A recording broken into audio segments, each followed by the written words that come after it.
तो चलो दोस्तों स्टार्ट करते हैं आज के सेशन को। आज का वीडियो बड़ा ही बेनिफिशियल होने वाला है उन लोगों के लिए जो एनसीईआरटी करना चाहते हैं।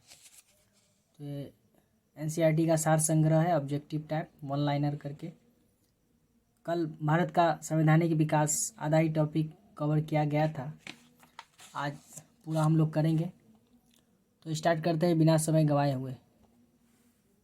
भारत की संविधान सभा की पहली बैठक कब हुई थी? तो ये हुई थी 9 दिसंबर 1946 को। भारतीय संविधान का प्रथम प्रारूप first draft sir BN. Rao के द्वारा तैयार किया गया था। इसको संविधान सभा का प्रथम प्रारूप भी बोलते हैं, मसौदा भी बोलते हैं। संविधान सभा के स्थायी अध्यक्ष परमानेंट चेयरमैन चुने गए थे डॉक्टर राजेंद्र प्रसाद। संविधान सभा के स्थायी अध्यक्ष कौन थे? डॉक्टर राजेंद्र प्रसाद। संविधान सभा में पंडित नेहरू द्वारा उद्देश्य प्रस्ताव कब प्रस्तुत किया गया था? 13 दिसंबर 1946 को। नेहरू द्वारा प्रस्तुत उद्देश्य प्रस्ताव संविधान सभा में कब स्वीकृत हुआ था? 22 जनवरी 1947 को। भारतीय संविधान के निर्माण काल में संविधान सभा के कुल कितने अधिवेशन हुए थे? तो कुल अधिवेशन की संख्या 12, टोटल 12। भारतीय संविधान के निर्माण में संविधान सभा को कितना समय लगा? ये आप लोग जानते ही हैं, 2 वर्ष 11 माह 18 दिन। भारतीय संविधान सभा के संवैधानिक सलाहकार कौन थे? Sir BN. Rao. Sir BN. Rao जो प्रथम प्रारूप भारतीय संविधान के सर बी.एन. राव ने तैयार किया था। यही बी.एन. राव संवैधानिक सलाहकार के पद पर नियुक्त थे। भारत की संविधान सभा ने वर्तमान रूप में राष्ट्रीय ध्वज को कब अपनाया? भारत की संविधान सभा ने वर्तमान रूप से राष्ट्रीय ध्वज को 22 जुलाई 1947 को अपनाया। संविधान सभा की प्रथम बैठक की अध्यक्षता डॉक्टर सच्चिदानंद सिन्हा के द्वारा किया गया था। ये डॉक्टर सच्चिदानंद सिन्हा पूछा गया, ये स्थायी अध्यक्ष थे या अस्थायी अध्यक्ष थे? डॉक्टर सच्चिदानंद सिन्हा अस्थायी अध्यक्ष थे। भारत का संविधान कब स्वीकार किया गया? ये 26 नवंबर 1949। भारत का संविधान कब अंगीकृत हुआ? तो इसका भी आंसर क्या हो जाएगा? 26 नवंबर 1949। भारतीय संविधान पूर्णतः कब लागू हुआ था? 26 जनवरी 1950 को। 26 जनवरी 1950 को अंगीकृत 26 नवंबर 1949 और लागू 26 जनवरी 1950।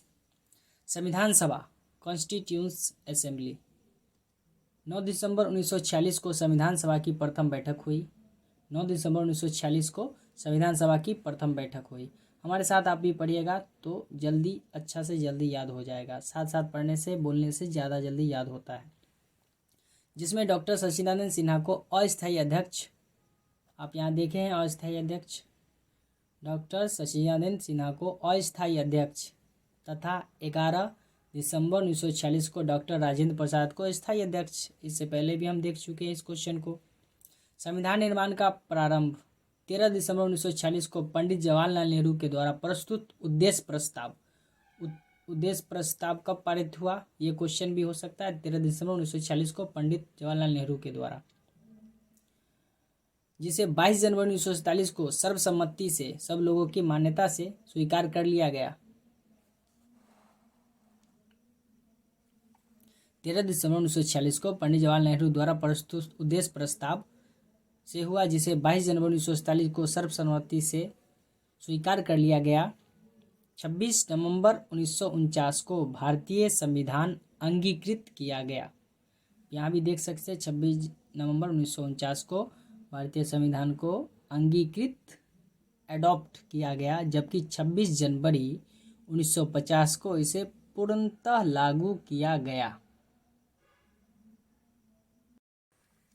26 नवंबर 1949 को भारतीय संविधान किसके द्वारा अधिनियमित किया गया? संविधान सभा के द्वारा अधिनियमित, अंगीकृत, सब चीज संविधान सभा के द्वारा किया गया। जनगण मन को भारत के राष्ट्रगान के रूप में कब अपनाया गया? 24 जनवरी 1950।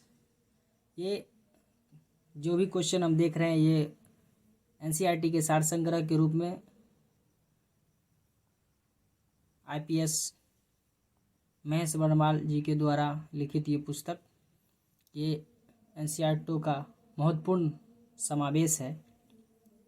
इसमें बहुत सारे जो भी क्वेश्चन हैं सब इम्पोर्टेंट क्वेश्चन हैं। बहुत अच्छी तरीके से समायोजन किया गया है। जनगण मन को भारत के राष्ट्रगान के रूप में कब अपनाया गया? 24 जनवरी 1950 को। भारत सरकार द्वारा अशोक स्तंभ को राष्ट्रीय चिन्ह नेशनल सिंबल के रूप में कब अंगीकृत या एडॉप्ट किया गया? ये 26 जनवरी 1950 को। अशोक स्तंभ और राष्ट्रगान, 24 जनवरी को राष्ट्रगान और 26 जनवरी 2 दिन बाद राष्ट्रीय चिन्ह भारत का अशोक स्तंभ को एडॉप्ट किया गया। संविधान सभा की सलाहकार समिति एडवाइजरी कमेटी के अध्यक्ष सरदार वल्लभ भाई पटेल थे। सरदार वल्लभ भाई पटेल सलाहकार समिति के एडवाइजरी कमेटी के अध्यक्ष। संविधान सभा की झंडा समिति के अध्यक्ष डॉक्टर राजेंद्र प्रसाद थे। झंडा समिति के अध्यक्ष डॉक्टर राजेंद्र प्रसाद थे। झंडा समिति के अध्यक्ष जेबी कृपलानी थे।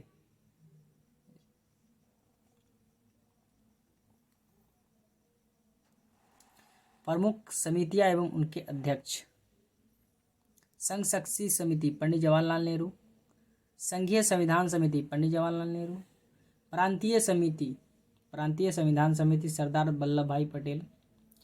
प्रारूप समिति डॉक्टर भीमराव अम्बेडकर। मौलिक अधिकार एवं अल्पसंख्यकों के संबंधी परामर्श सरदार वल्लभ भाई पटेल। प्रक्रिया निमित्त समिति डॉक्टर राजेंद्र प्रसाद। राज्यों के लिए समिति पंडित जवाहरलाल नेहरू। संचालन समिति डॉक्टर राजेंद्र प्रसाद। संचालन समिति के अध्यक्ष कौन थे? डॉक्टर राजेंद्र प्रसाद, जो बिहार के थे। भारत के प्रथम राष्ट्रपति राजेंद्र प्रसाद। देश रत्न इनकी उपाधि है, राजेंद्र प्रसाद की देश रत्न। संविधान सभा के कार्यों के संबंधित समिति के अध्यक्ष कौन थे? जीवी मावलंकर। डॉक्टर भीमराव अम्बेडकर की अध्यक्षता में संविधान सभा की प्रारूप समिति में 6 अन्य सदस्य थे। N Gopalaswami Ayyangar, doctor K M. Munshi, B M. Mitra, बाद में के स्थान पर एन माधवराव, अल्लादी कृष्णस्वामी अय्यर, सैयद मोहम्मद सदादुल्ला तथा डी.पी. खेतान। बाद में इन्हें के स्थान पर टी.टी. कृष्णमाचारी थे। टी कृष्णमाचारी या टी.टी. कृष्णमाचारी यही हुए। संविधान सभा ने डॉक्टर भीमराव अंबेडकर की अध्यक्षता में प्रारूप समिति का गठन कब किया? 29 अगस्त 1947 को। प्रारूप समिति का गठन बी.आर. अम्बेडकर के द्वारा 29 अगस्त 1947 को किया गया। Doctor B R. अम्बेडकर का संविधान सभा में निर्वाचन किस प्रेसिडेंसी से हुआ था? ये प्रेसिडेंसी बम्बई, उस समय 3 प्रेसिडेंसी थी, बम्बई, बंगाल और मद्रास। तो उनमें से बम्बई प्रेसिडेंसी से बी.आर. अम्बेडकर का निर्वाचन किया गया था 1947 से 50। पहले बंगाल प्रेसिडेंसी 1946 से 47।